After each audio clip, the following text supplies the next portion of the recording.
رسول کی نیت سے کس طرح حضور علیہ السلام کے عاشق جاتے تھے.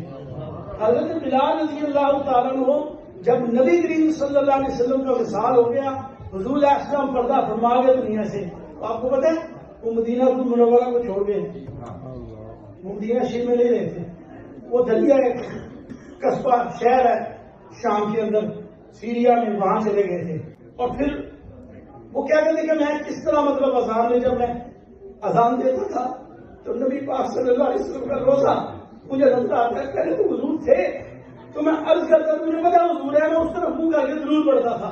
اب مجھے آ کر نظر نہیں آتے میں کیسے رہوں مدینہ میں. تو مدینہ المنورہ چھوڑ کے چلے گئے، وہاں رہے.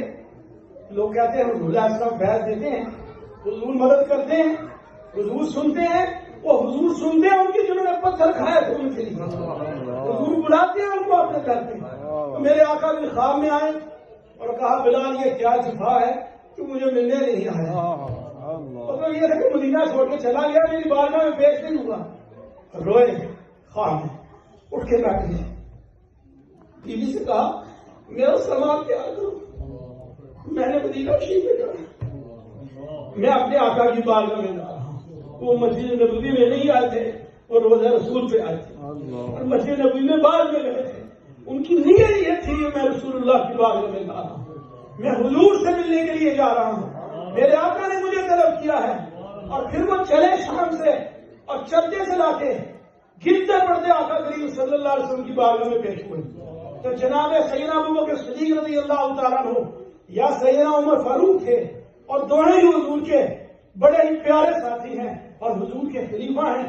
ایک خلیفہ اول ہے، دوسرے خلیفہ دوم ہیں. تو انہوں نے جو حضرت بلال کو دیکھا تو کہا ہے بلال اذان سناؤ ہمیں. حضور کے زمانے میں اذان دیا کرتے تھے، حضور کے مؤذن تھے، تو آج آ گئے اتفاق سے تو پھر ہمیں اذان سناؤ. عرض کیا امیر المومنین مجھے معاف کر دو، میں اذان نہیں دے سکتا، کیونکہ پہلے تو میں اذان دیتا تھا، یہ ان کے الفاظ نہیں ہیں. پہلے تو وہ اذان دیتے تھے نا تو حضور نظر آتے تھے اور حضور کو بلاتے تھے نماز پڑھنے کے لیے. اب کون نظر آئے گا اور کس کو بلائیں گے اذان دینے کے بعد؟ اس لیے اذان دینے کا حوصلہ نہیں پڑتا. لیکن حضور کی آل کے ساتھ محبت کا انداز دیکھیے صحابہ کرام کا، جنہوں نے حضور علیہ السلام کو دیکھا تھا نا امام حسن اور امام حسین کو چومتے ہوئے اور انہیں سونپتے ہوئے اور انہیں اٹھاتے ہوئے اپنے کندھوں پہ. وہ جانتے تھے کہ یہ حضور کے نور نظر بھی ہیں اور لخت جگر بھی ہیں، یہ حضور کے بیٹے بھی ہیں، حضور کے شہزادے بھی ہیں، یہ جنتی نوجوانوں کے سردار ہیں. تو حسنین کریمین چھوٹی چھوٹی عمریں بھاگتے ہوئے آئے، اور جب آئے تو انہوں نے اپنے سینے سے چپکا لیا، ان کو پیار کرنے لگے. انہوں نے کہا بلال اذان سناؤ.